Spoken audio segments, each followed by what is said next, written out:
everyone, and welcome to the stream. Tonight on live deck building, we are building Yuna, Hope of Spira. So in this deck, we want to be running a bunch of enchantment creatures because Yuna's gonna give them trample and also lifelink. Yeah, so that's what we're doing. We're running Yuna. We want to run a ton of enchantment creatures, as many enchantment creatures as possible, and we're going to use Yuna's static ability to give them meaningful keywords like trample, lifelink, and also ward 2. And at the beginning of each of our end steps, we're just going to return up to one target enchantment card from our graveyard and put it directly onto the battlefield for free with a finality counter. So we want enchantments that can maybe sacrifice themselves, put them in the graveyards. We got a bunch of new exciting Saga enchantment creatures from the new Final Fantasy set. Hey y'all. Hey Rod, hey Foxy, how are y'all doing tonight? Thanks for popping by. Hey MTG noobs, how are y'all doing? If you guys have any suggestions for our enchantment creature deck, put them on in the comments, y'all. We're gonna get started, and because Yuna here wants us to have stuff in the graveyard, and we need like shit like ramp just for our deck to function, we are gonna start with that weird Tanuki that was in the Onyxia precon. Tanuki. It's a Tanuki, that's all I know. It's green, it's got like a channel ability. Yeah, it's this thing, it's Greater Tanuki. So our friend Greater Tanuki here is a 6-drop enchantment creature dog. Tanukis are dogs in the multiverse. It's a trampoline 6/5, but that's not really why we're running it. We're running it for their channel ability. That channel ability lets us ramp a little bit, and it puts the Greater Tanuki right up in the graveyard. And in the graveyard's where we want it, so that Yuna can use her end step trigger, take our Tanuki, place it on the battlefield with a finality counter. Yeah, I think the Greater Tanuki is a great place to start because it puts itself in the graveyard with its channel ability. Yeah, bestow creatures are a great idea, Foxy. Yeah, so let's pull up one of the Idolons now. Okay, I like that white Idolon. Yeah, Idolon, however we're saying it. Aurora, what the hell is this? Okay, so we got a 4-drop. You're not an enchantment. You're an enchantment, though. Okay, so we got the Idolon of Astral Winds. It's a 3-drop. It's 60 cents. It's from Jumpstart. Whenever this thing or another enchantment you control enters, target creature you control becomes a 4/4 flyer. That's not that exciting to me, honestly. It just makes it a 4/4. It gives it flying. Flying can be a pretty meaningful keyword, but our girl Yuna over here already gives them like trample and lifelink, and I feel like that's enough. You know what I mean? Ooh, Sithis. Oh, we just saw Sithis. Okay, Sithis is great. Honestly, I think Sithis is probably better than Yuna, but Yuna's like that new. Okay, Sithis is amazing. Sithis is like the Selesnian 2-drop. Great Enchantress Commander. This 2-drop little Nymph 1/2 says whenever we cast ourselves an enchantment, we gain a little ball of life and we draw ourselves a card. Sithis is absolutely nuts. If someone puts down Sithis across from you, you're about to get rocked. Because the way that this enchantment deck usually works, in my experience, is that they keep casting stuff, they keep gaining life, they keep putting down problems, and then they beat your ass with their incremental advantage. This thing is absolutely nuts. A great Enchantress Commander. And this cool art here is $4. Why am I so itchy all of a sudden? Okay, so that's Sithis. Thank you, Foxy, for the suggestion. And next we got... Hey, it's Capped Evergreen. They want us to run Root Maze. I'm not familiar with that there, Root Maze. Let's pull up that there, Root Maze.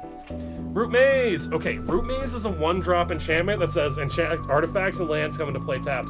Honestly, I don't hate this. We are in an Enchantress strategy. We can lean really hard in that strategy and like forego mana rocks entirely and not run any of them. That's something we could do. I don't hate that idea. There's plenty of little enchantments that we can enchant our lands to make them tap for multiple mana. So this thing just being a little bit of a hate piece for everyone who's not running the kind of ramp we are, feels pretty good. Yeah, and also just, it says that our lands enter the battlefield tapped too. I personally don't hate that. I don't hate that. I don't mind a slow game. Yeah, Root Maze is super interesting, and for $7, that's not terrible. Feels good. Good suggestion. Okay, Bean, I can't help you with that, but Light Paws is a great way to get enchantments out of the library, and when it's inevitably removed, turn 3, you get all those auras in your graveyard. You're right, Foxy. Light Paws is a very powerful mono-white commander. I would say that Light Paws is like very CEDH viable in my experience as like a casual commander player. Light Paws is a 2-drop. It's from the Neon Genesis Kamigawa set. This 2/2 says that whenever an aura enters the battlefield under your control, if you cast it, You may search your library for an Uro card with lesser mana value, and you may put it onto the battlefield attached to Light Paws, and then you shuffle your library. Light Paws is absolutely nuts. There are so many low drop enchantments that give meaningful effects. Like there's the 2-drop All That Glitters that gives like +1/+1 for every artifact and every enchantment. There's like a little 2-drop white enchantment that gives like Vigilance, Lifelink, First Strike. There's a lot of good low drop enchantments, especially in auras for Light Paws. Light Paws is a very fun deck for beginners. It also gets them good at like searching their library. Okay, Bean, you're done. We are gonna block you. Thank you, Bean. I hope you fix your gooning problem. All right, what do we got next? Hey, Barry, how's it going? Oh, hey, Kai Brazil, how are you doing? It's been a while, man. All Seed of Life's Bounties. All Seed of Life's Bounties. All Seeds of Life's Bounties is one of those little white cards.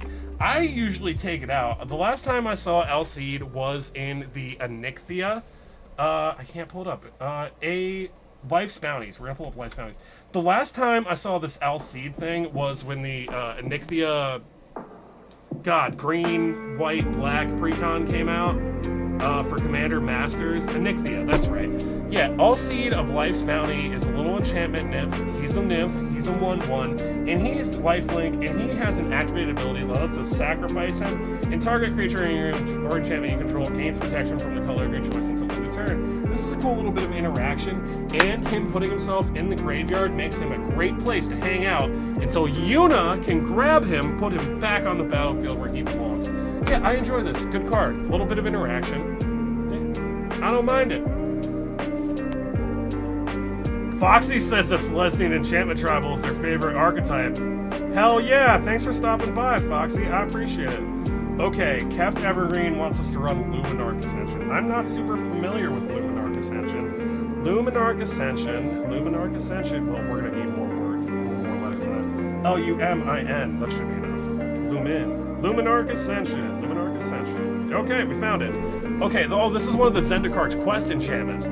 This 2-drop $13 white enchantment says at the beginning of each opponent's end step, if you didn't lose life this turn, you may put a quest counter on your Ascension. And you can activate it and put a 4/4 angel creature onto the battlefield, but you can only do this if your Luminarch Ascension only has 4 or more counters. So you just want to see a lot of end steps where you don't take damage. I feel like this rewards a little bit of a pillow fort strategy, which is not my favorite. Usually you see some stacks pieces there. But this is interesting. It's meant to hang out on the battlefield, and for each of those of our opponent's turns, we're going to get a counter. We get up to 4 counters, and then we can pop out 4/4s for 2 manas apiece. And that feels pretty good.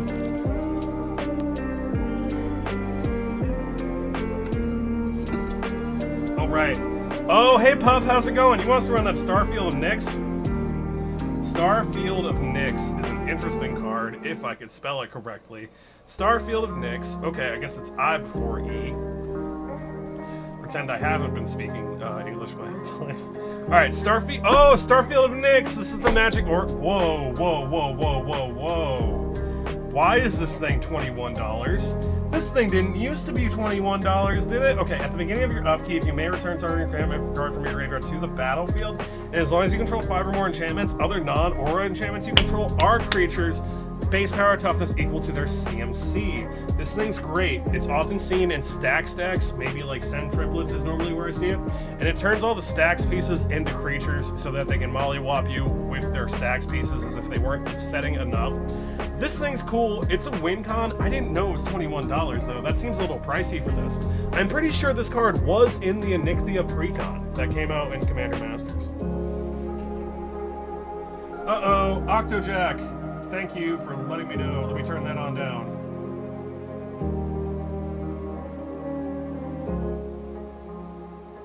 Alright, music is lowered. Thank you guys for letting me know. Spirited Companion! Oh, that is a fun one. Let's pull up Spirited Companion. Spirited Companion. It's like a cute little dog thing. He's cool. I think he's got an activated ability. Uh-oh. Spirited Companion. He's a little enchantment creature dog. He's from one of the Jumpstart sets, and when he enters the battlefield, we draw ourselves a card. Very simple, very good boy. right here is the Spirited Companion. Because it's got the ETB trigger to draw a card, when we take it out of the graveyard and put it back on, we're gonna get that ETB trigger. Yeah, I don't mind it. Maybe if we slap a few auras on it, we can make it a relevant body. Yeah, I don't mind this none. Ooh, we just got a cool suggestion. Okay. Solemnity is a little 3-drop white enchantment. It's considered a stacks piece. Solemnity. Solemnity came out in Hours of Devastation. It's $10. It's a stacks piece. It says players can't get counters, and counters can't be put on artifact creatures or enchantments. This thing is normally played for hate in all kinds of decks, but in a Yuna deck, it makes a special amount of sense. Because Yuna's end step trigger, where she's shitting a creature from the graveyard back onto the battlefield, means that she's putting a finality counter on it, and if we got our boy Solemnity right here, we ain't putting no counter on shit. And that feels pretty good. I enjoy that. Yeah, it keeps the finality counters from hitting the stuff we're grabbing with our end step trigger. Very cool suggestion. Who put that in there? Who put that in here? Barry? Good suggestion, Barry. That's a bit of spicy tech. Way to use a stacks piece in a way that isn't just upsetting. Alright. Something is wrong, still not loud, I can't hear you. Fuck. Okay, Octojack is saying it's still too loud. Uh-oh. Thank you guys for letting me know. Let me try something. I'll be right back. Don't go anywhere. We're gonna take another suggestion in a minute. Alright, Octojack, is the audio better now? Okay, so that was Solemnity. What else we got? What else we got? Over on Twitch, oh, Foxy wants us to run Calyx. Okay, so Aftermath Calyx or DLC Calyx is so good. This card's like $20, and it's been $20 since it got printed. It's a little bit of a special case because it was printed in a kind of like a DLC set to March of the Machines called March of the Machines Aftermath. This 3-drop legendary enchantment human druid is a 2/2, but it's not going to stay a 2/2 for long, because whenever a creature enters the battlefield, we get to put a +1/+1 counter on target creature, and whenever this thing or enchanted creature you control deals combat damage to a player, you may create a token that's a copy of the non-legendary enchantment you control, but you do it only once per turn. So if you're running auras, you're copying up your spiciest auras with Calyx. Calyx is insane. Calyx himself is a great little Selesnya Enchantress Aura Commander. Great card. I don't know if it's worth $20 though. And because March of the Machines Aftermath wasn't printed to death, it stayed up in price. I wish it would come down. I think this thing was around $25 at the time of the Nixthea Precon, around the time of Commander Masters. Hey Chaz, how's it going? Octojack, okay. Octojack, that's not any better? Fuck, man. Okay. Songbirds Blessing. Songbirds Blessing. Songbirds Blessing. Let's pull it on up. It's Songbirds Blessing. This thing's very cool. It's $10. It was printed in the Wilds of Eldraine, and I think it was in one of the precons. It's $10 now, and it's a very spicy little 4-drop aura that says Enchant Creature. Whenever Enchanted Creature attacks, you reveal cards on top of your library until you hit an aura, and you may put that card on the battlefield. If you don't, put it into your hand, and you put the rest on the bottom of your library in any order. It's like you're getting a Discover for auras specifically, and if you're shitting out an aura on a creature that's already attacking, you can put it on the creature that's attacking. This thing's insane. It just keeps grabbing you shit out of your library to cast for free. It's amazing. It's a great piece of mono white aura tech, and that's probably why it's $10. It's real good. And it can grab you crazy things like Eldrazi Conscription, or even like aura curses, like that mono white 8-drop that's like Overwhelming Splendor that makes all your creatures shitty. This thing's crazy. Watch out for it.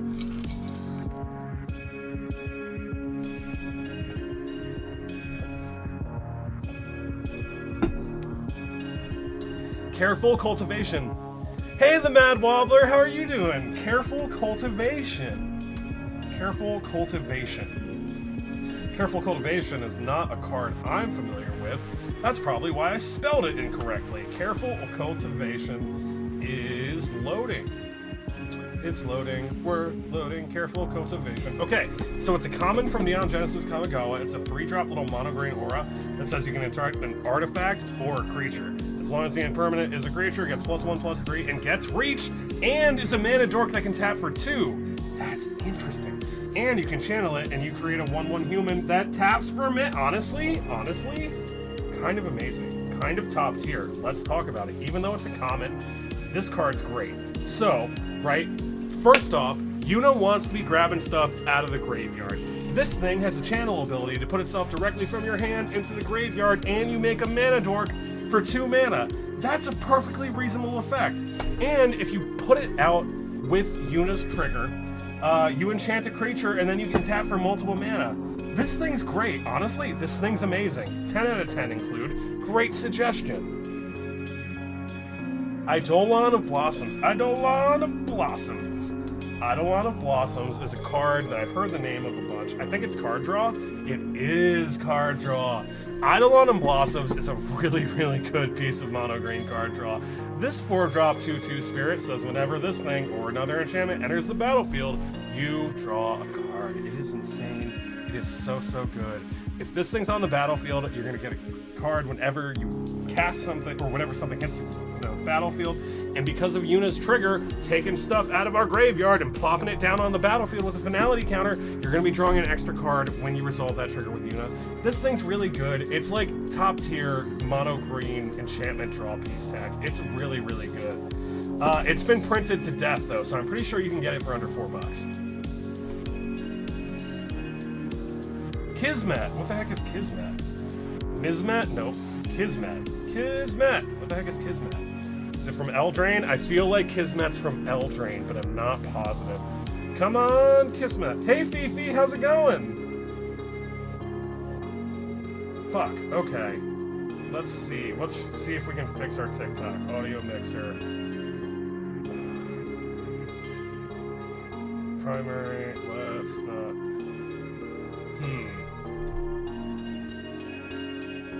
Primary microphone.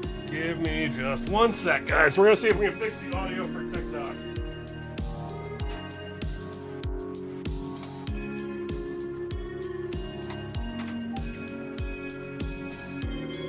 All right. We are working on our audio issue. Let's do it. Bam. Okay, we're gonna add microphone. We're adding a microphone. It's the Boya. Where's my Boya? Okay. All right, TikTok. Are you able to hear me now? I sure hope so. Oh, it's a guy that exists. How's it going, a guy that exists? Did you have a good time at the con? All right. So, Scryfall is not responding. Scryfall is not responding, y'all. Good audio, thank God. All right, we've been fucking with that for a little while now.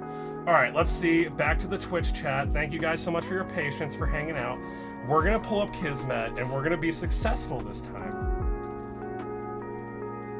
If Scryfall is responsive, I guess this runs off Scryfall. Come on, okay. All right, well, Moxfield's not responding. So how are you guys doing today? What do we do now? All right.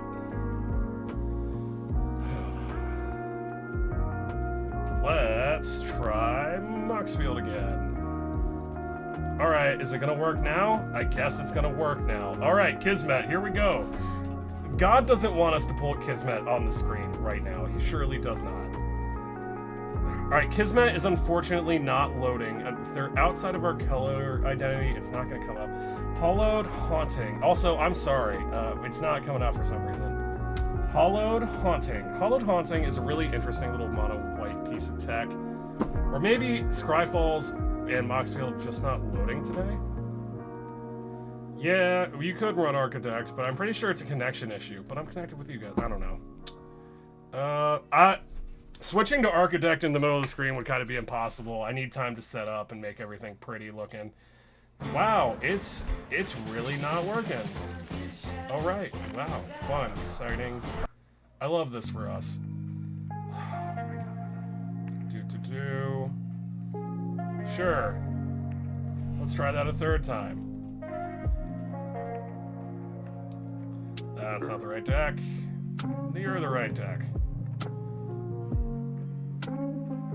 All right, so those cards are loading, those cards are loading. Why ain't it working? All right, so that's just how the music's gonna be, guys. I'm sorry. Your blue sky during technical difficulties is very funny. Are you a blue sky person, Foxy Benedict? I guess with a name like Foxy Benedict, that makes a lot of sense. He would hang out on Blue Sky. Alright. Come on, deck building site. Please work. Aegis of the Gods. Aegis of the Gods. And it's gonna function. It's gonna work for us. No, it's not. Oh, thank God. Okay. Aegis of the Gods is a 2-drop, and it says that it gives us Hexroof. Giving yourself Hexroof is one of those abilities that you have to remember you have it, because it protects you from a bunch of stuff. Anything that says target player, your boy is going to stop you from being targeted. It's a good time. My biggest problem when I play this card in particular is remembering that it's on the battlefield and that I can't be targeted with things. That's my main obstacle with this thing, but it is undoubtedly going to protect you from a lot of stuff. Yeah, great card. Also, it fits really well in mono-white soldier themes as well. Sterling Grove. Sterling Grove. Let's check out Sterling Grove. It's a Sterling Grove. It's Selesnian. It's a 2-drop. It's an enchantment that says other enchantments you control have Shroud, meaning that they can't be targeted. And we can pay 1 life, sacrifice our Grove, search our library for an enchantment card, reveal it, put it on top of our library. It's a good time. Yeah, I like the little hand trees. Shroud is a really powerful ability, and Shroud is another one of those things that you have to remember you have. Oftentimes when people, I think it's Lightning Greaves are the colloquial piece of equipment that gives Shroud. The thing about having Shroud is you can't target your own stuff. So you might have a bad time if you've given everything Shroud and then you want to put auras on stuff. You're gonna have a bad time. Hermit Druid! Hermit Druid!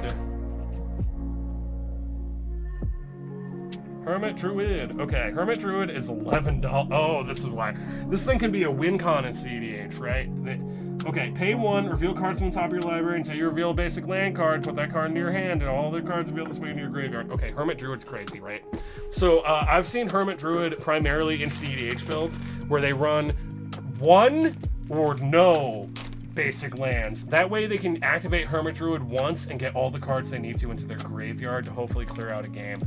Hermit Druid I have only ever seen in a combo-y kind of CDH, end the game as fast as possible kind of strategy. I've never seen Hermit Druid in like a casual mill deck.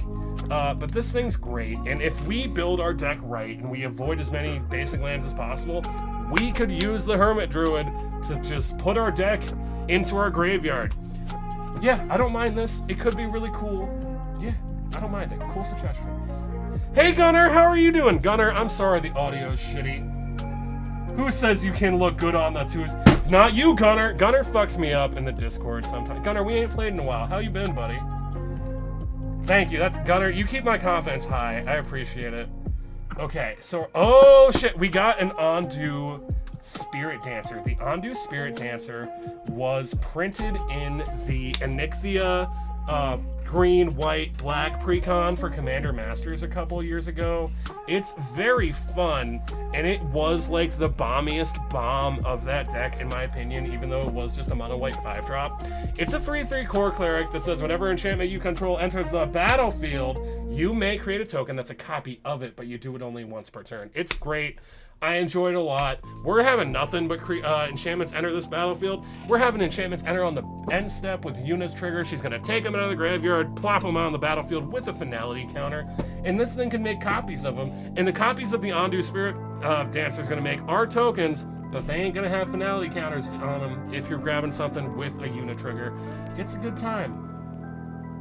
Alright, so, ooh, Minimus Containment. Minimus Containment has definitely messed up quite a few of my own game plans. Minimus Containment is a cool little mono-white little piece of interaction. It's a little white aura. You enchant a non-land permanent. It doesn't have to hit a creature, and you turn it into a treasure, meaning that it loses all its other abilities. It's great. It's silly as hell. Just your commander's now a treasure. This thing's great. Yeah. And if for some reason, maybe we're running an enchantment with a really powerful ETB trigger, maybe we could use the Minimus Containment, target our own thing, sack it for a mana once it's a treasure, and then use the Yuna trigger to grab it up out the graveyard and put it on the battlefield. I think this is really cool. Probably a must include, and also it's a common. It's only 40 cents. Pollen Bright Wing. Ooh, is Pollen Bright Wings that Selesnyan hybrid frame? God, I love hybrid frames. Oh, it's not. Okay, Pollen Bright Wings. Pollen Bright Wings. Oh, shit. Okay, that elephant is flying. It's a 6-drop. It's an aura. A little pricey for an aura. This thing says enchanted creature flies, and whenever enchanted creature deals combat damage to a player, you create that many 1/1 sapperlings. All right, so I'm gonna be real. I don't think this card is the most powerful, and I don't like if you're not already in a token strategy, I don't think it's gonna help you super really win a game super hard. But this is really fun. This is undeniably incredibly fun. You smack someone with a big flying, I don't know, elephant, and then you pop up in a garden of 1/1s. That's silly. I love things like if you guys are familiar with Shufus Sprouts, here, let's pull up Shufus. This thing kind of turns your commander into Shufus Sproutsire. Shufus Sproutsire is a 3-drop legendary little sapperling, and this thing's got the combat damage connection trigger that we saw in the aura to make a bunch of 1/1 green sapperlings. It's a good time.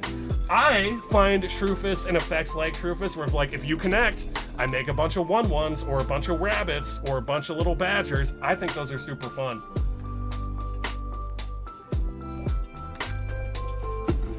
Almost Perfect. Thank you, Gunnar, for the suggestion of Almost Perfect. Almost Perfect is from the Fallout expansion, and it's only 50 cents. And we got another 6-drop Selesnyan aura. This thing says enchanted creature is paste, power, toughness 9/10, and has Indestructible. Indestructible is a good ability. It doesn't protect you from exile, though. Yeah, I do enjoy the Fallout card, and if you've ever played a Fallout game, especially Fallout 4, where you find pieces of power armor individually, like you find an arm, a leg, a chest plate, and a helmet all individually, and you kind of have a mismatched set of power armor for the first 2/3 of the game. Yeah, this is cool. I like this little bit of flavor. Ooh, alright, let's get into it. Eldrazi Conscription is my favorite aura. I'm pretty sure Eldrazi Conscription is oh my god, Eldrazi Conscription's only $3! Okay, I'm so happy this thing's only $3. This thing used to be 10 or more, and it's great. If you have a creature, if you have a commander that wants to do Voltron things, it wants to do commander damage, running a top-end Eldrazi Conscription is very silly, and so few people are gonna anticipate it or see it coming. I love this thing. The enchanted creature gets +10/+10, has Trample and Annihilator 2. Annihilator 2 is just the worst combat trigger. Creature attacks, you gotta sacrifice 2 permanents before you even declare blockers. It's really powerful. That's why this thing is 8 mana. It's great. It's such a great card. I'm so glad it's affordable at $3. Jay says that Armored Ascension is one of your favorite mono white auras. Let's pull up Armored Ascension. Armored Ascension, suggested by Jay. Thank you guys for the 1,000 likes over on TikTok, even though I was having technical difficulties, and still am. Alright, so Armored Ascension is a 4-drop mono white aura for 50 cents. The enchanted creature gets +1/+1 for each planes you control and has flying. Yeah! This thing's awesome. There is I think Ethereal Armor is an enchantment just like this for 2 mana, except it ain't giving it flying. This thing's very silly, very goofy. I enjoyed this a lot. You could put this on Yuna if you wanted, and then, I don't know, make your commander a Voltron, surprise Voltron. There you go. Not to mention Yuna's giving all our creatures that are enchantments or enchanted or enchantment creatures. During your turn, Yuna and enchantment creatures you control have Trample, Lifelink, and Ward. Okay, yeah, so we want to run enchantment creatures. Maybe we should look into some of the Final Fantasy sagas. Ooh, Secret Arcade. What the heck is Secret Arcade? Secret Arcade is not a card I'm familiar with. Oh, okay, it's one of those Duskmourn cards. It's one of them weird format Duskmourn cards. The rooms. Okay, so it looks like we're looking at a rare room. Non-land permanents you control and permanent spells you control are enchantments. Don't hate that for 5 mana. And for 3 mana, whenever you cast an enchantment spell, put a number of +1/+1 counters equal to that spell's mana value on up to 1 target creature. Oh no, guys. Oh no. Okay. So if I'm running this in Yuna, I'm running it for its 3-drop side, because we're gonna put a shitty amount of counters on Yuna with this 3-drop. Whenever you cast an enchantment spell, that's all we're doing. We're gonna be casting a ton of enchantments. Oh my god. Especially if we hit one of those 6-drop auras, we put 6 counters on Yuna, slap the aura on her, now she's bit. Oh god, this is gonna get lethal so fast. This Dusty Parlor is where it's at. I'm not super into Secret Arcade unless we're like really meaningfully running the Secret Arcade so that we can run creatures that aren't enchantments. Yeah, but for me, it's that Dusty Parlor. For sure, it's that Dusty Parlor. Hutzler, how are you doing, dude? Seed Time. Seed Time's good. Seed Time, good card. Seed Time, $6. Seed Time, 2 mana, instant, green. Cast a spell only during your turn, and you take an extra turn after this one if an opponent casts a spell this turn. Okay, Seed Time's really good.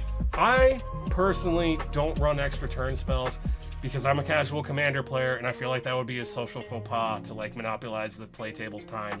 For me personally, but y'all do whatever you need to do. If y'all want to run Seed Time, if you want to instant speed snatch a turn in the middle of a rotation, you do you. This thing's undeniably a very powerful card. Yeah, and it rewards you for people interacting with you, which is like can be a really cathartic response if someone's messing you up. Ooh, a guy that exists. We pulled up Calyx earlier. Can you believe that Calyx is still $18, a guy that exists? Destiny Spinner. Amina King. Cool name, Amina King. Destiny Spinner. Destiny Spinner. Destiny Spinner. Destiny Spinner. Uh-oh. Come on, Moxfield. Don't... Thank God. Alright. Destiny Spinner is a 2-drop, little 2/3 human. This thing says that creature enchantments you control... creatures and enchantments you control can't be countered, and you can activate it for 4 mana. Target land you control becomes an XX elemental creature with trample and haste until end of turn, where X is the number of enchantments you control, but it's still a land. Destiny Spinner is one of those cards that comes in all the enchantment precons, or all the precons that care about enchantments. And I tell you what, it's one of the first cards I take out, but I might be wrong to do that.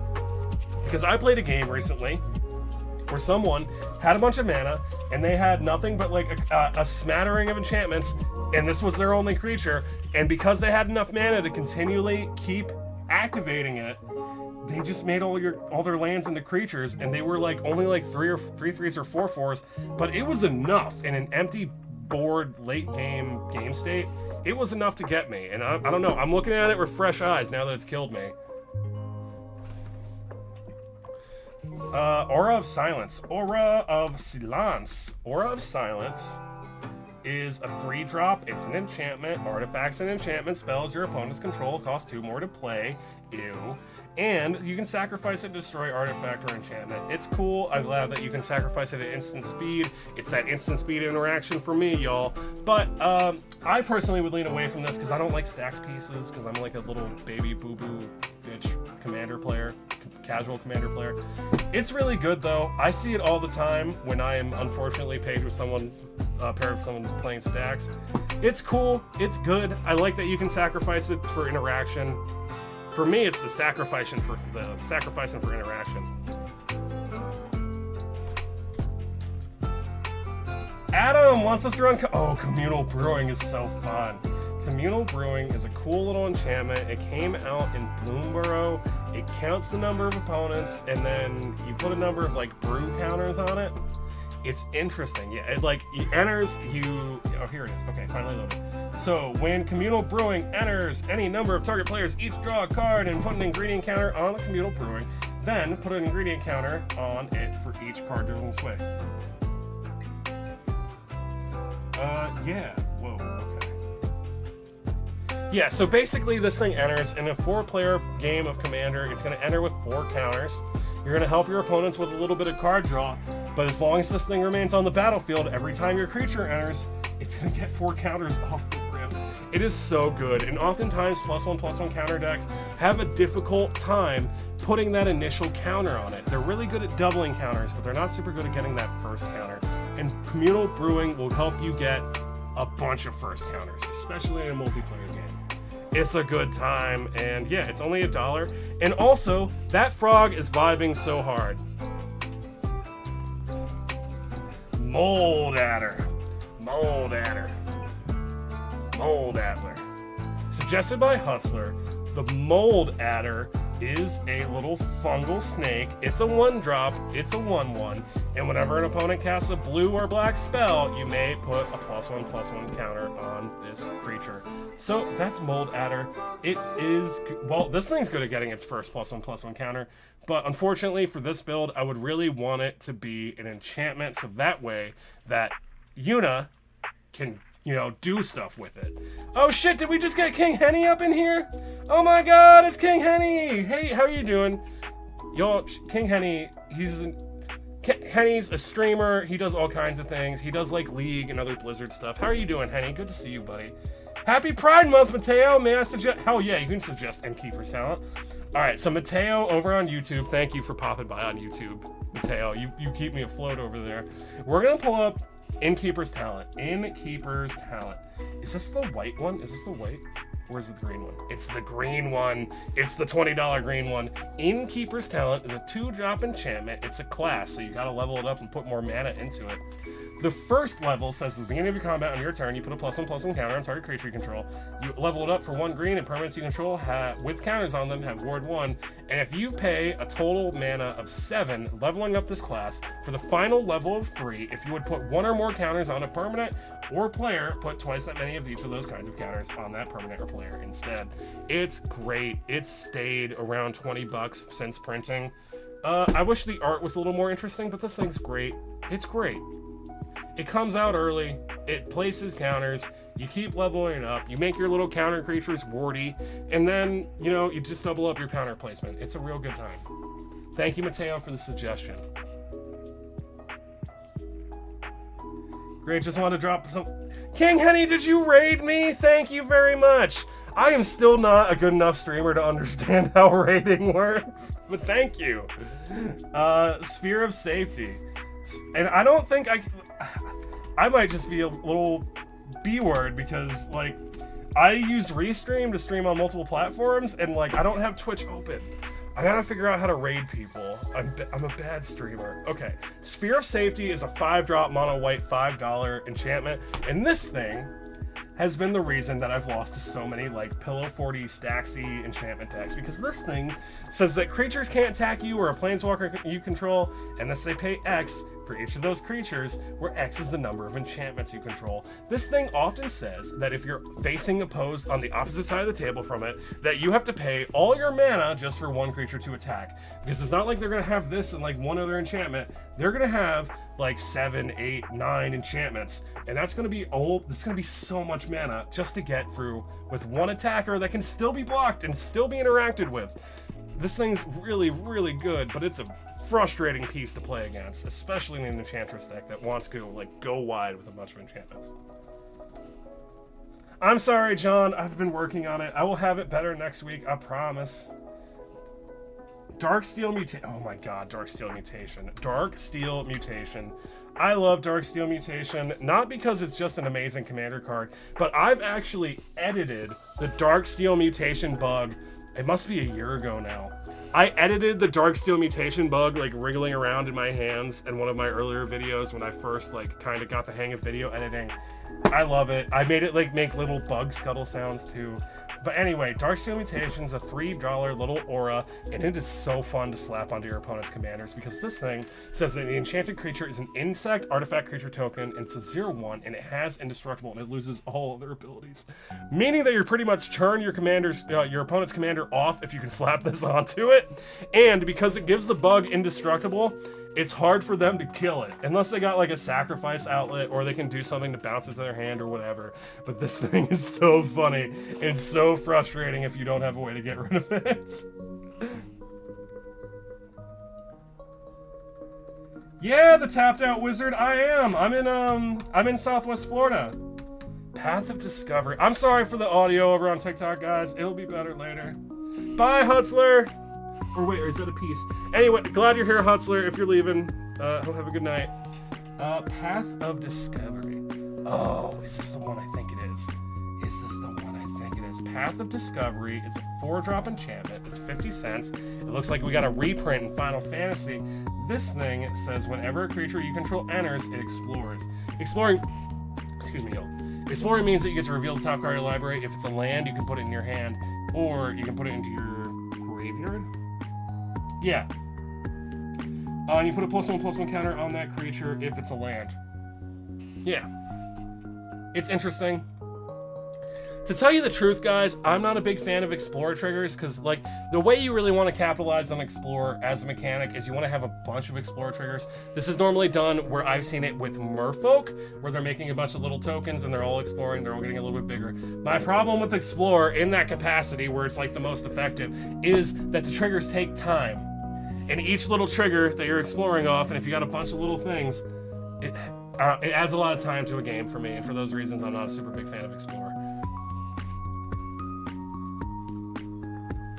Yeah, they do feel a little bit overcosted as well, but I don't know, in a Yuna deck, they probably are a little bit better, because the Yuna deck can take advantage of things you're intentionally shitting into your graveyard, stuffing into your graveyard. I gotta work on my potty mouth.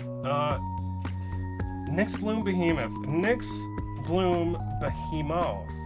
Ooh, the Nyx Bloom Behemoth. I don't know if it was originally printed in Nyxthea, but Nyx Bloom Behemoth is very fun. It's, oh shit, we got a reprint. Oh, we got a $30 reprint of Nyx Bloom Behemoth. Nyx Bloom Behemoth is a 7-drop. It's Trampoline 5/5, and if you would tap a permanent, is it Nyx Bloom Behemoth? Nyx Bloom, oh, Nyx Born. Wait, no, this isn't. Anyway, this is a $30 mana tripler. This thing's crazy. If you tap a permanent for mana, you produce triple mana. And then there's Nyx Born Behemoth. I'm sorry. I'm sorry. Reading is hard, and so is math. Let's pull up Nyx Born Behemoth. Nyx Born Behemoth. Okay, I think this was printed in Commander Masters. It's a 10/10. It's 12 mana, but you ain't gonna pay that, because this thing has a cost reduction, where the cost reduction is the value of non-creature enchantments that you control, and we're probably gonna have a few of those. We're probably gonna have some auras on the battlefield. Yeah, and this thing's a Trampoline 10/10, and you can sacrifice another enchantment to give it indestructible so that it can stick around on the board and survive a board wipe. It's a good time. It was, again, printed in that Nyxthea Precon. I don't know if it was originally printed there, but that's where it was printed most recently. Ooh, alright, we finally got a Final Fantasy card! Okay, Adam Murray, I would like to thank you for suggesting Yojimbo. Yojimbo, I assume, is a saga oh shit. Not Opalite. We want this Yojimbo. This summon in Final Fantasy X was interesting because you had to pay him like money on top of just the resources to summon him. You needed to pay him money to do attacks, and the more money you paid him, the more efficient he was. This thing is a 5/5 for 4 mana. It's a Vigilant Samurai. Step 1, exile target artifact, enchantment, or tap creature an opponent controls. Steps 2 and 3 say until your next turn, creatures can't attack you unless the controller pays 2 for each of them. And you create X treasure tokens, where X is the number of opponents who control a creature of power 4 or greater. Okay, this thing's pretty good. It's 15 bucks. It better be pretty good. This thing's cool. It does a whole lot for mono white. The first thing it does is it's a Vigilant 5/5 body, and it has removal. When exile target artifact, enchantment, or tap creature an opponent controls. The next 2 steps make it harder for you to attack, make your opponents pay more, and then you make treasure tokens. This thing's actually amazing. This thing's really good. I would play the hell out of this thing. Great suggestion. Gaias Herald. Gaias Herald. Thank you, Hutzler. Gaias Herald. Gaias Herald. Gaias Herald is not a card I'm familiar with. Uh-oh, this art's metal as hell, though. It's a $3 2-mana elf. Creature spells can't be countered. Creature spells can't be countered. They can't be countered. I don't know what environments y'all are playing in that you need to, like, that you guys are like, I need to protect myself from counters. I feel for you. That sounds rough, y'all. My play group is not like that, and I'm really glad they're not. And for those reasons, I probably wouldn't run something like this, but play to your meta, y'all. Play to your meta. If you're playing with a bunch of mono blue menaces, y'all get yourself some Gaias Herald. Ooh, The Mad Wobbler, I love Fenrirer. I actually bought singles of Fenrirer because they were cheap as hell and my LGS had them. Fenrirer is an uncommon 3-drop, 3/2 Saga Wolf, just printed in Final Fantasy, and this thing's so good. I think it's so good. The first step is like, it's a rampant growth. Search your library for a basic land card, put it onto the battlefield tapped. The second step says when you next cast a creature spell this turn, that creature enters with an additional +1/+1 counter on it. And the last step says you draw a card if you control the creature with the greatest power or tied for the greatest power. I love Fenrirer, so let's talk about Fenrirer. Fenrirer doesn't do a lot. Fenrirer doesn't do anything super great, but Fenrirer does a lot of things. So the first thing he does, he ramps you. The next thing he does, he makes your creature, if you can time it to cast a creature, the turn after he's been out, to get a +1/+1 counter on that creature.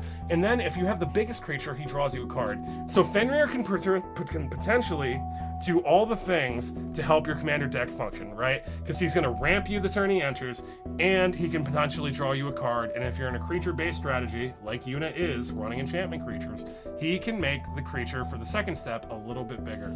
I enjoy Fenrirer. I also think the art goes super hard.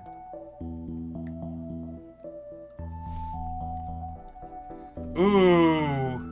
Woyson, thank you for Mirari's Wake. Mirari's Wake is a great card. Mirari's Wake is such a good card.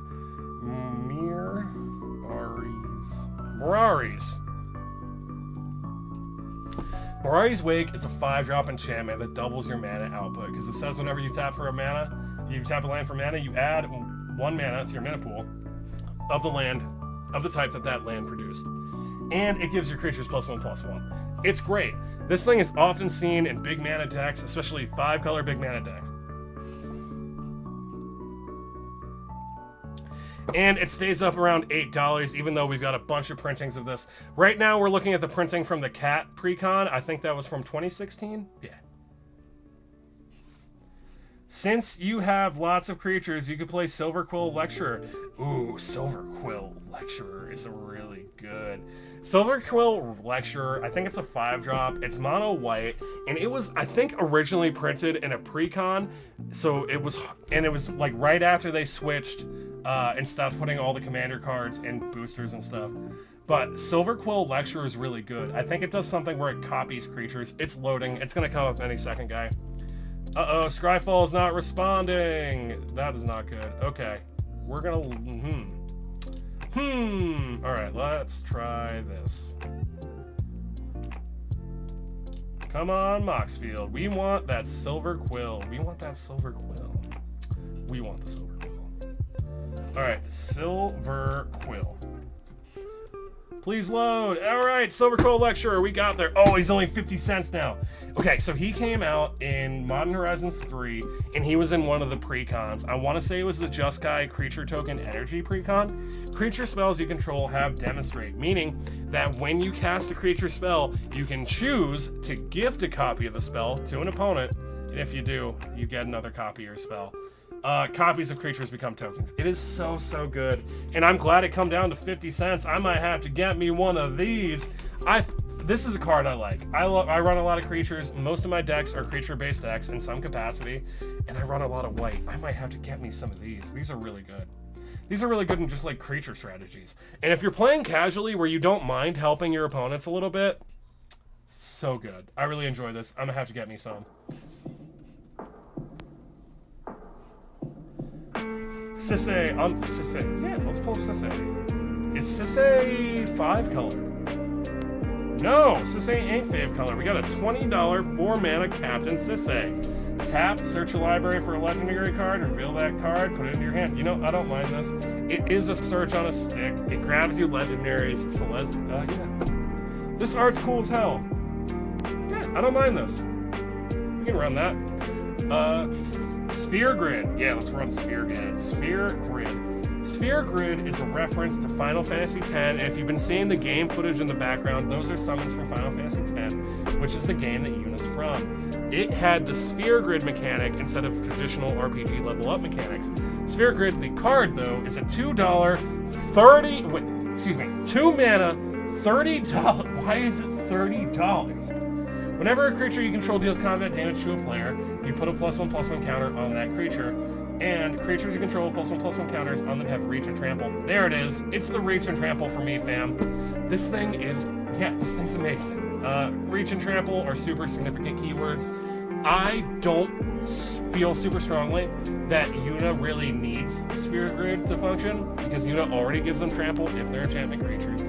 Yeah, it's good at putting counters down. It's from the Final Fantasy X precon. We vibe hard. Yeah, Jay, Sanctum Reaver's in there. I have found one, Eyes on the Wind. Eyes of the Wisest. Eyes of the Wisest. This is a Hutzler suggestion, so everyone brace yourselves. Eyes of the Wisest is an elemental. It's a tribal 2 mana, 79-cent green enchantment. Whenever an opponent plays a blue spell during their turn, you may put a 4/4 green elemental creature to play. Hutzler, are you the one being assaulted by the 3 mono blue players? What is your pod like, man? Damn. This is funny. But also, I do have like a dedicated counterspell and blue player at my pod, so maybe I should stop making fun and get on board. Maybe that's the move. Thank you, Mateo. I appreciate that. The Knight of the Doctor. Yeah, let's run the Knight of the Doctor. The Knight of the Doctor. The Knight of the Doctor, not a card I'm familiar with. I do abide the British. It's a 4-drop. It's 50 cents. Step 1, destroy all the creatures. Destroy all the creatures. Step 2, return target legendary creature from your graveyard to the battlefield. Put your choice of First Strike, Vigilance, or Lifelink counter on it. I'm a pick Lifelink. Yeah, I don't mind this. It's a 6-mana board wipe, and on the second step, you get to go like, no, I takesies, backsies this thing, and put it on the battlefield. Yeah, and if you takesy, backsies Yunas and put it on the battlefield with this second step of the saga, Yuna will then hit the end step and grab something else out of the graveyard. I don't mind this. I also love that it's 50 cents. Yeah, this is a perfectly good budget include board wipe, and it's got some spicy tech into it. Oh, Ois, thank you. I appreciate that, Oisin. Trying to start my own channel. Oh my god, Oisin. All right, so Oisin, I do all my graphics on software called Canva. And Canva, like, across content and, like, graphic design spaces, Canva is universally, like, shat upon. But I love Canva. I did, here, can you see this here? No, it's cut off. But, like, my little profile icon, all my stream overlays are all done in Canva. I enjoy Canva, and it's free. Mantle of the Ancients. Ooh, Mantle of the Ancients, Pup Maestro. I do love me some graveyard recursion. So someone said earlier in the live that Yuna functions best when she's running big enchantments and she can fill her graveyard so she can pull shit out and shit it out for free on the end step trigger. This aura says, enchant creature you control. When this thing enters the battlefield, return any number of target aura and or equipment cards that could be attached to the enchanted thing from your graveyard to the battlefield attached to the thing. Also, as if that wasn't enough, it gets +1/+1 for each aura and equipment attached to it. It's coconuts. It's absolutely nuts.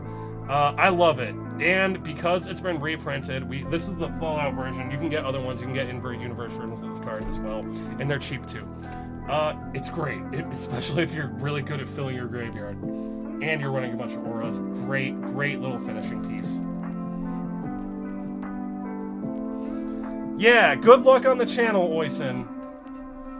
Is it a Magic channel?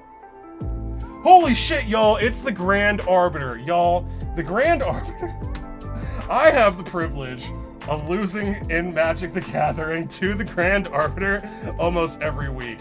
I do weekend games most weekends where I play in my Discord channel and the winner gets a graphic. The Grand Arbiter has like 5 graphics in a row. Y'all watch out. If y'all shuffling up with the Grand Arbiter, prepare yourselves. Grand Arbiter, yeah, also, he makes content. Check him out. He's in the comments over on TikTok. Check him out. Power Conduit is a little enchantment. It's $6. And back in the before times, when moving counters around your battlefield was really difficult, the Power Conduit was one of the best ways to do it.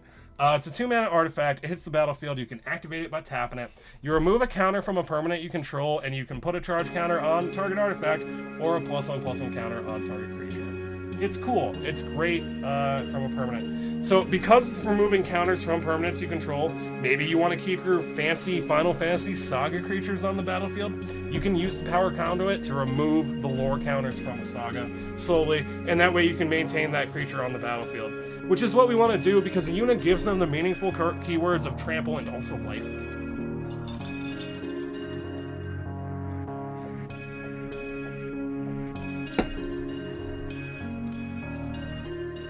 Yeah, it can eat the finality counters too. Thank you, Grand Arbiter. Thank you. Yes, it can also remove the finality counters. Yeah, Magic, ASMR, deck building, commander games, maybe some openings. Okay, cool. Thank you, Oisin. Oisin, that sounds cool.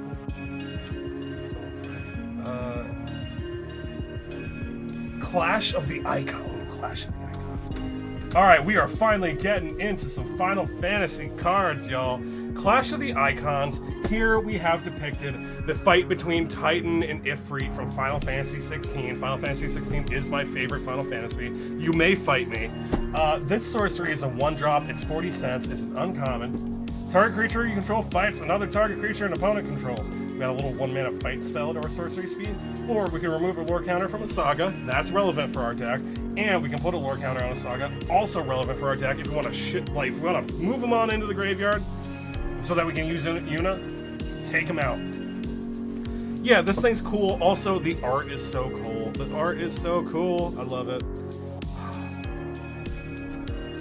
I wanted to thank you. Because of you, I started MTG content on the crazy card. Hutzler, that's awesome. I am so glad to hear that. That is the highest fucking compliment any creator can receive, is that you inspired somebody else to also create and share. Hutzler, that's amazing. I hope that you find an awesome community. Thanks for hanging out with me. I hope that you can share your very hardcore cards with them, Hutzler. Fuck yeah! 200k views! Hell yeah! Check out my friend Hutzler!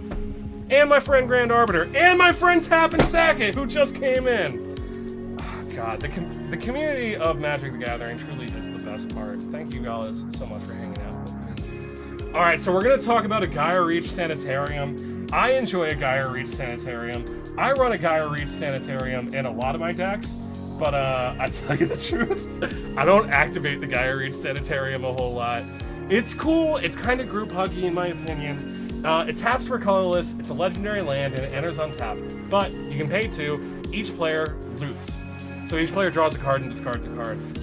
It's great. If you're hurting for card advantage, you can activate the Gaia Reach Sanitarium. My problem with running the Gaia Reach Sanitarium is that I forget to activate the Gaia Reach Sanitarium, and then I forget when I have it.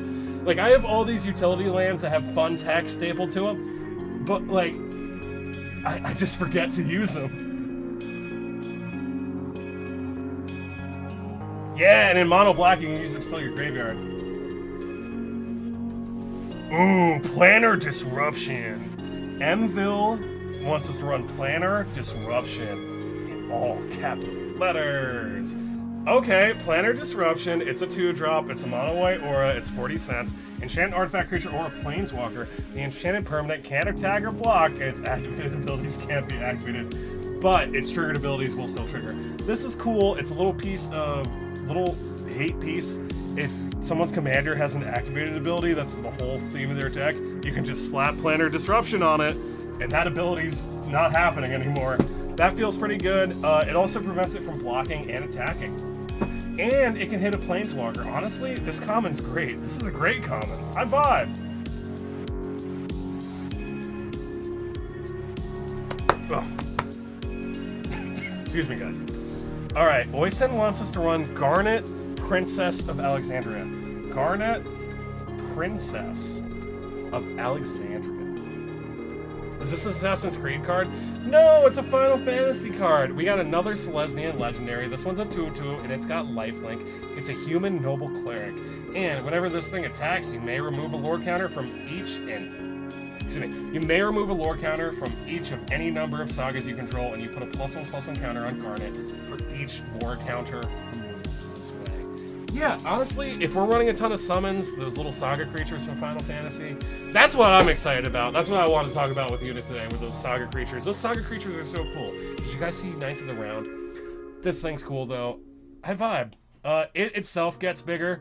It's not an enchantment, so Yuna's not going to give it any fancy keywords, but it is going to synergize with our strategy, and it does have a relevant keyword in lifelink. Yeah, I vibe hard. And it lets us remove it lets us remove lore counters, helping our Final Fantasy creatures stick around longer.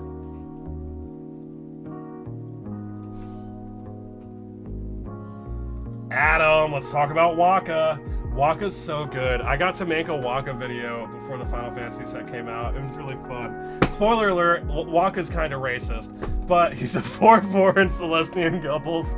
Yeah, I'm sorry, he's a 4/4 in Celestian colors for 4 mana. He's a reaching trampler, and he's got some exciting triggers. Whenever this thing deals combat damage to a player, destroy up to 1 target artifact that player controls, and put a +1/+1 counter on Waka. Waka is from Final Fantasy X, just like our girl Yuna here, and just like the background footage. Waka is part of a culture that is very anti-technology, very anti the technology focused faction of the Al Bhed, and I kind of think it's really good game design that his connection trigger destroys artifacts, and when he does, he gets a little bit bigger. I like that. I think that's good game design. And his second ability, since at the beginning of our end step, if a counter was put on Waka this turn, you put a +1/+1 counter on all our other creatures. It's a good time. Waka's a good time in Magic the Gathering. Ian Chesterton. Uh-oh, we got a Doctor Who card. Ian Chesterton is a 50-cent, 3-mana human scientist. He's a 2/3. He's a science teacher, and each saga spell you control has Replicate. The Replicate cost is equal to its mana cost. When you cast that saga, copy it for each time you paid the Replicate cost. Okay, I don't hate this. But we need to have so much mana for this to be relevant, right? Because most of the sagas that we've seen, I think the lowest mana saga we've seen so far is like 3 mana. Pay 6, you'll get 2 of them. That feels pretty good to me. But man, do we have to have a lot of mana to take advantage of this. Bonds of Faith. Let's pull up Bonds of Faith, suggested by Jay. Bonds of Faith.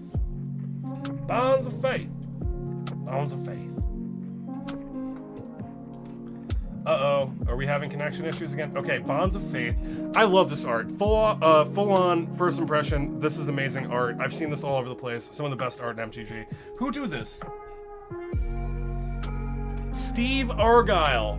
Great job, Steve. I enjoy this. Okay, so Steve Argyle made the art for Bonds of Faith. It's a 2-mana aura, enchant creature. The enchant creature gets +2/+2 as long as it's a human. Otherwise, it can't attack or block.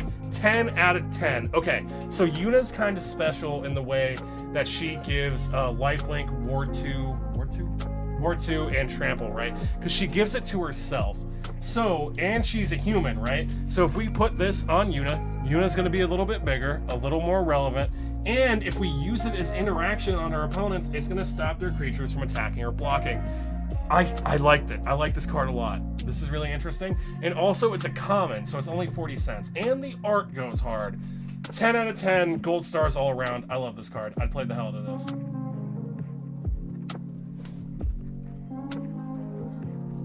Herald of the Pantheon. Herald of the Pantheon. Oh, this thing! I like this thing. Herald of the Pantheon says that your enchantment spells cost 1 less to cast. Whenever you cast yourself a little enchantment, you gain a little bit of life. It's cool. It's good. It's often seen in every enchantment precon that runs green. But it's a good card. It's a card I don't take out of those precons. Hey, Matthew, how's it going? Matthew, I mailed out your tokens the other day. They should get there. Yeah, I mailed out your tokens last week on... Yeah, I think on Thursday? Yeah, I mailed them out on Thursday. So those should be coming in a week or 2. Thank you very much for your donations during the Trevor Project Charity stream. Thank you, Matt. Captured by the Consuls. We're going to put Captured by the Consuls. Captured by the Consuls. It's a white enchantment. It's an enter exile effect, I believe so. Captured by the Consuls. Yeah, Captured by the Consuls, 4 mana, enchant a creature you don't control. Enchant creature can't block. Whenever an opponent casts a spell, if it has a single target, it has to target the enchanted creature. It's interesting. I have not seen this card a whole lot, to tell you the truth. It feels like a hate piece. It feels like a hate piece. It feels like you want to be stopping the Voltron player. That's what it feels like. This card was printed all the way back in Kaladesh, so like nearly 10 years ago. I haven't seen this all over the place. Grand Arbiter, have you seen this card around much?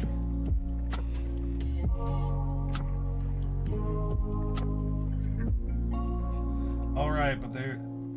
Shalinda, you have an Alkalite. Ooh, Shalinda, you have an Alkalite. We got a Final Fantasy card, and her name is Shalinda. Shalinda of Final Fantasy X, I assume. Yeah, of Final Fantasy X. Shalinda, she's a human cleric, she's a 2/2, and she came out in the +1/+1 counters Final Fantasy X precon. It's got lifelink. Whenever another creature you control enters, you put a +1/+1 counter on that creature, and if its power is less than Shalinda's, you put a +1/+1 counter on... Wait, so put a +1/+1 counter on that creature if its power is less than Shalinda's power. Otherwise, you put a counter on Shalinda. Yeah, Shalinda's cool. From what I've been hearing about the Final Fantasy X precon, is that it's a lot of triggers. It's a lot of triggers, and it's a lot of just putting counters all over the place. Hey, Pup, how's it going? It's such a game changer because you can revive it too. Oh wait, captured by the let's pull up captured by the consoles again. I guess I didn't read that all the way through. My bad. Okay. Whenever an opponent casts a spell... Oh yeah, because you can recur it with Yuna. Maybe you weren't talking about captured by the console. My bad. Sorry, Autumn. Willow Satyr is our next suggestion. Willow Satyr. Willow Satyr. Willow Satyr. Oh god, Hutzler.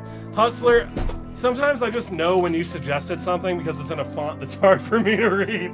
Willow Satyr is 95 American dollars. And it's a 4-drop in green. You tap... Oh god, it doesn't even have the tap symbol, it just has the T. It's not going to be in the right syntax for me to understand it. It's so long. Okay, gain control of target legend. If Willow Satyr becomes untapped, you lose control of the legend.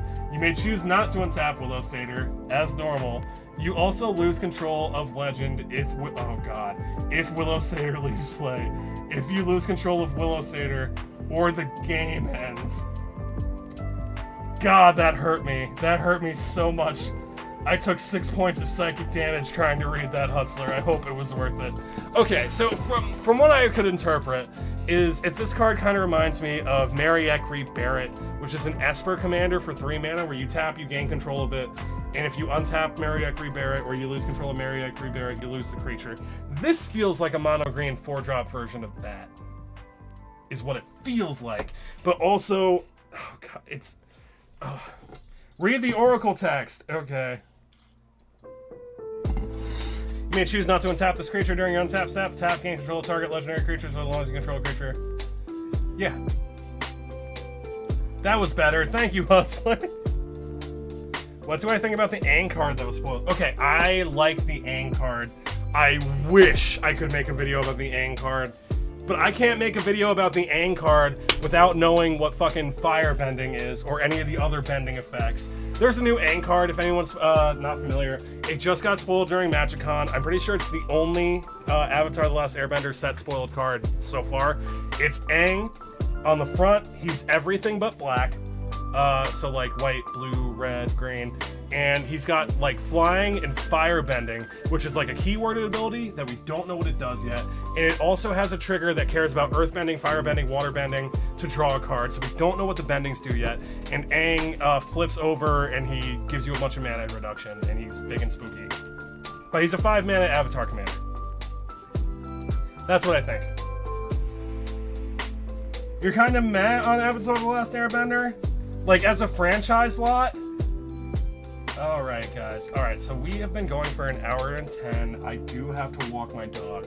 So we're going to take a few more suggestions and call it a night, y'all. Jukai Naturalist.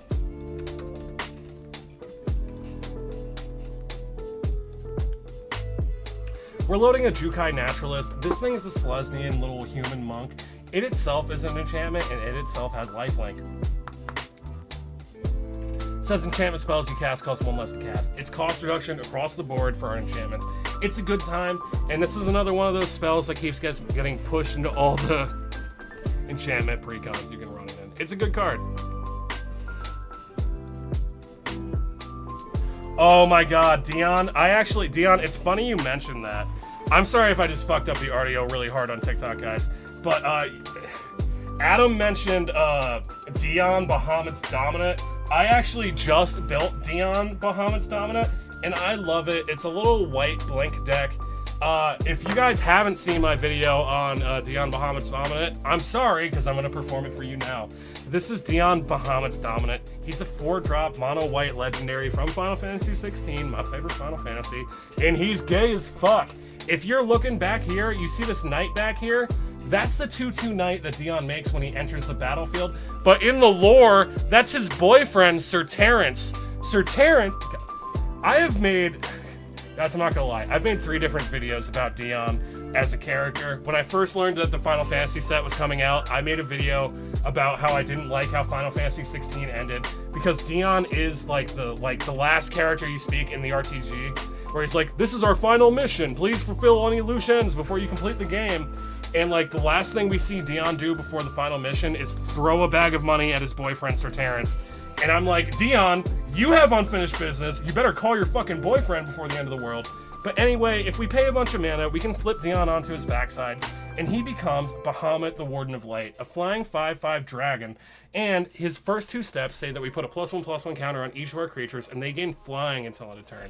But on the last step, we just get to destroy target permanent, and because of the way that this saga flips, it gives you an exile, so it's actually entering the battlefield again. So when Dion hits the battlefield the second time, you're making another Sir Terrence. I love Dion, he's so good. He's also super fucking cheap. He's only like $1.50. Yeah, I love him. I built a deck. I'm mad at his character for how he left his boyfriend, but great card, great deck, would recommend, would play. Yeah, Yuna unfortunately can't recur him, but he is going to be a enchantment creature on the backside, so he's going to get all Yuna's keywords. Dark Ninja, thank you so much. I made a comment about thanking the people who don't play Magic the Gathering but watch my videos anyway, and someone put a comment that said, thank you for acknowledging the muggles. And I thought that was hilarious, so I may just call you guys muggles now. But I got a lot of love for my muggles. Thank you guys so much for watching my stuff. I really appreciate it. Alright, so James Marshall is gonna get our last suggestion of the night. This is gonna be our last one. We're gonna do the Mending of Dominaria. The Mending of Dominaria is a very fun little green 5-drop saga. It came out in Dominaria United about 7 years ago, and it says for the first 2 steps you mill 2 cards, and then you can take a creature card from your graveyard and put it into your hand. So it's card advantage and it's filling your graveyard. And on the last step, which is the best step, you take all the lands you put in your graveyard and you plop them onto the battlefield. Very, very relevant about this step, you don't put them on the battlefield tapped. They enter however they enter. So this thing can be an insane ramp if you can get it to go off. I love it. You do get rid of your graveyard, though. You are getting rid of your graveyard. But I think it's worth it, because you're ramping a crap ton. Alright. Yeah, alright, that is the Mending of Dominaria, y'all. Let's call it a night. Guys, alright, thank you guys so much for watching my joyous nonsense and doing this stream with me. I'm Bigger Gayer Magic. I use green screen effects and graphics to make silly, joyous nonsense for gay nerds about Magic the Gathering and other nerd shit, and really whatever I want to.